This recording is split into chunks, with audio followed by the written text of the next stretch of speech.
Assalamualaikum warahmatullahi wabarakatuh. Alhamdulillah, assalatu wassalamu ala rasulillah Sayyidina Muhammad ibn Abdullah sallallahu alaihi wasallam wa ala alihi wa sahbihi wa mawalah, wa la hawla wa la quwwata illa billah, amma ba'du.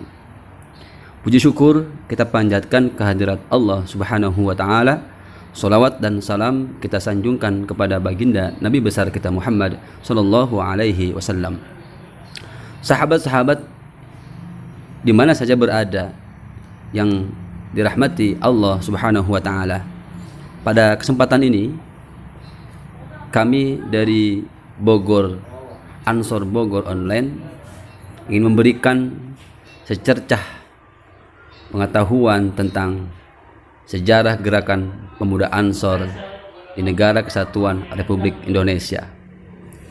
Mudah-mudahan materi ini bisa mengawali pengetahuan sahabat-sahabat semua, terutama sahabat-sahabat yang belum bergabung secara struktural dengan kami di Gerakan Pemuda Ansor. Mudah-mudahan memiliki pengetahuan awal tentang apa dan bagaimana Gerakan Pemuda Ansor itu.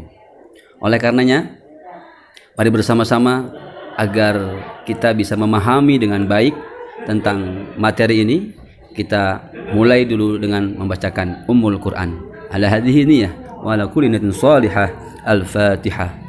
A'udzu billahi minasyaitonir rajim. Bismillahirrahmanirrahim. Alhamdulillahi rabbil alamin.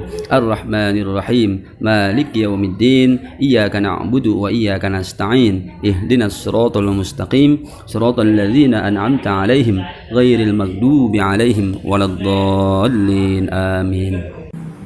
Alhamdulillah, mudah-mudahan doa yang kita panjatkan kehadirat Allah subhanahu wa ta'ala akan mempermudah pemahaman kita dalam menelusuri sejarah Gerakan Pemuda Ansor. Sahabat-sahabat yang berbahagia, pertama, mari bersama-sama kita simak materi tentang sejarah ini, bahwa cikal bakal lahirnya Gerakan Pemuda Ansor itu adalah tahun 1924. Kiai Haji Abdul Wahab, sahabat-sahabat bisa melihat fotonya yang ada di samping teks. Itu adalah foto Hadratus Syekh Kiai Haji Abdul Wahab Hasbullah yang pada tahun 1924 membentuk organisasi Syubanul Waton atau Pemuda Tanah Air. Ini adalah merupakan cikal bakal lahirnya Gerakan Pemuda Ansor, yaitu Syubanul Waton atau kalau bahasa kitanya Pemuda Tanah Air. Kemudian sahabat-sahabat sekalian, kita bisa lanjutkan slide selanjutnya. Pada tahun 1931 berubah nama menjadi Persatuan Pemuda Nahdlatul Ulama yang disingkat dengan PPNU. Kemudian pada tahun 1932 berubah nama kembali menjadi Pemuda Nahdlatul Ulama yang disingkat dengan PNU. Selanjutnya sahabat-sahabat sekalian, pada tahun 1934 berubah nama menjadi Ansor Nahdlatul Ulama atau disingkat dengan ANO. Jadi Ansor itu dulu adalah pada tahun 1934 disebut dengan Ansor Nahdlatul Ulama yang disingkat dengan ANO. Kemudian pada tanggal 10 Muharram 1353 Hijriah atau 24 April tahun 1934, Ansor Nahdlatul Ulama yang disingkat dengan ANO resmi menjadi bagian dari NU atau lembaga NU. Kita lanjutkan. Pada tahun 1937, Kongres 2 ANO di Malang. Didirikannya Barisan Nahdlatul Ulama atau disingkat dengan BANOE, ya, BANOE, BANOE. Karena tulisan ejahan dulu OE, kalau sekarang jadi BANU, Barisan Nahdlatul Ulama. Kemudian Banu ini ya, dikomandani oleh Muhammad Syamsul Islam. Instrukturnya adalah Mayor TNI Hamid Rusdi. Kita lanjutkan. Setelah revolusi fisik pada tahun 1945 sampai 1949, tokoh ANO Surabaya yaitu Moh Husaini Tiwai 14 Desember 1949 membangun kembali Ansor Nahdlatul Ulama atau ANO dengan nama baru yaitu Gerakan Pemuda Ansor atau disingkat dengan GP Ansor, yaitu pada tanggal 14 Desember 1949. Kita lanjut sahabat-sahabat. Sekarang kita masuk kepada filosofis lambang Gerakan Pemuda Ansor. Mungkin sahabat-sahabat sudah tidak asing dengan logo ini atau gambar ini karena memang lumayan ramai di media sosial tentang Ansor dan Banser, sehingga mungkin sahabat-sahabat yang belum masuk ke struktur Ansor pun sudah sering melihat logo-logo ini. Filosofis lambang Ansor. Arti lambang Gerakan Pemuda Ansor, sahabat-sahabat lihat di situ ada bentuk segitiga. Segitiga sama sisi. Ini memiliki nilai filosofis. Jadi ketika membuat logo ini, para pendiri-pendiri Ansor ini nggak sembarangan. Logo apa dan bagaimana supaya logo ini bisa memiliki makna sesuai dengan tujuan dibentuknya Gerakan Pemuda Ansor. Kita lihat ada gambar atau bentuk segitiga sama sisi. Ini artinya adalah keseimbangan pelaksanaan ajaran Islam Ahlus Sunnah wal Jamaah yang meliputi iman, Islam, dan ihsan atau ilmu tauhid, ilmu fikih, dan ilmu tasawuf.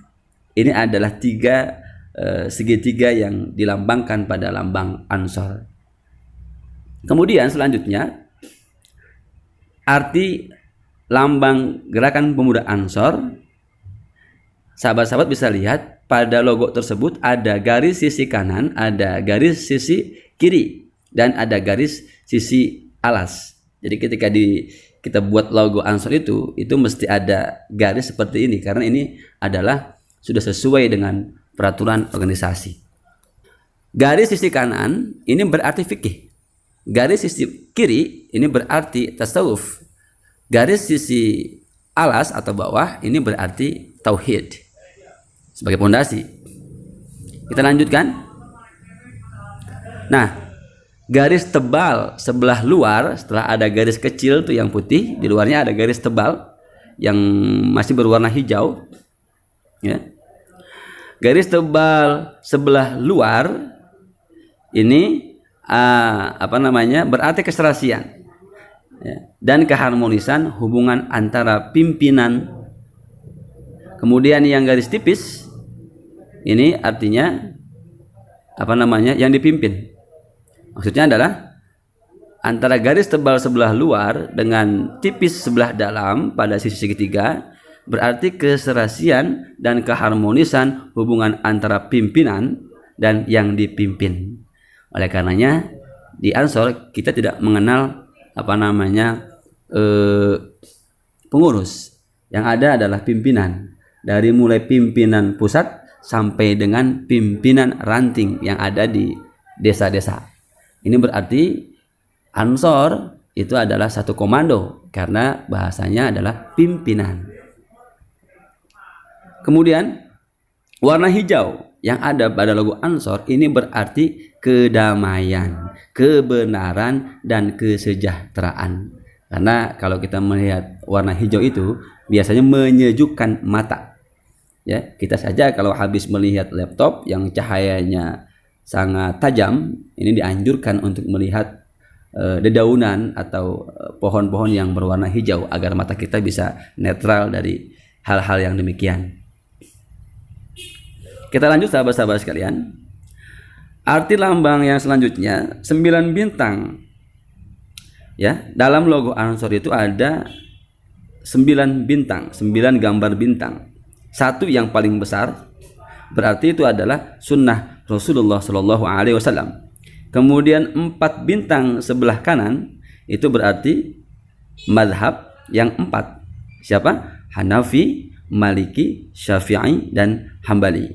Karena dalam akidah Ahlussunnah wal Jamaah yang kita sepakati dan yang kita anut dalam bermadhab adalah di antara 4 madhab tadi, Hanafi, Maliki, Syafi'i, dan Hambali. Kemudian 4 bintang sebelah kanan ini berarti sahabat Nabi, Khulafaur Rasyidin, Sayyidina Abu Bakar, Sayyidina Umar, Sayyidina Utsman, dan Sayyidina Ali. Ini adalah makna daripada kenapa di situ ada bintang 9 di logo Ansor. Selanjutnya ada bulan sabit. Ini berarti lambang dari kepemudaan. Ya, karena kalau kita bikinnya purnama berarti tua. Ya, sudah tanggal 15 karena sudah tua, berarti akan hilang. Maka di sini adalah bulan sabit yang berarti kepemudaan. Kita lanjut sahabat-sahabat sekalian. Selanjutnya 3, sinar ke bawah. Ini berarti pancaran cahaya. Di atas bulan tuh ada cahaya sinar yang menuju ke bawah, itu berarti pancaran cahaya. Dasar-dasar agama. Apa itu? Iman, Islam, dan ihsan yang terhujani kepada umat Islam. Dan harapannya kepada kita sebagai anggota atau simpatisan Gerakan Pemuda Ansor. Kemudian ada lagi 5 sinar ke atas, 3 ke bawah, 5 ke atas. Apa itu artinya? Artinya adalah manifestasi pelaksanaan terhadap rukun Islam yang 5, khususnya sholat 5 waktu. Jadi rukun Islam itu yang 5 itu ya harus kita tegakkan betul sehingga lambangnya kita tegak ke atas gitu. Ini melambangkan bahwa harus terlaksana ya, dalam kehidupan kita, terutama sholat 5 waktu yang sifatnya harian. Kemudian sahabat-sahabat kita lanjutkan. Nah, jumlah sinar yang 8 itu diartikan pancaran semangat juang dari Ashabul Kahfi dalam menegakkan hak dan keadilan, menentang kebatilan dan kezaliman, serta pengembangan agama Allah ke 8 penjuru mata angin. Subhanallah. Ini logo ini sudah mencerminkan bahwa Gerakan Pemuda Ansor betul-betul meneladani figur-figur yang menjadi unggulan umat Islam yang ada di dunia. Semangat juang Ashabul Kahfi kita contoh dalam menegakkan hak dan keadilan, menentang kebatilan dan kezaliman, serta pengembangan agama Allah ke 8 penjuru mata angin. Selanjutnya, tulisan Ansor. Nah, tulisan Ansor yang ada di logonya itu huruf besar, ditulis tebal, itu berarti ketegasan sikap dan pendirian. Jadi pemuda Ansor itu harus prinsipil, harus memiliki ketegasan sikap dan pendirian. Kalau sudah berijtihad kemudian mendapatkan hasil ijtihadnya A misalkan, maka berusaha keras untuk mempertahankan prinsipnya, karena prinsip yang kita buat itu biasanya sudah hasil ijtihad, sudah hasil istikharah dari para masyayikh kita yang ada di Gerakan Pemuda Ansor atau dewan-dewan penasihat kita, para kiai kita yang biasanya menjadi penentu Gerakan Pemuda Ansor.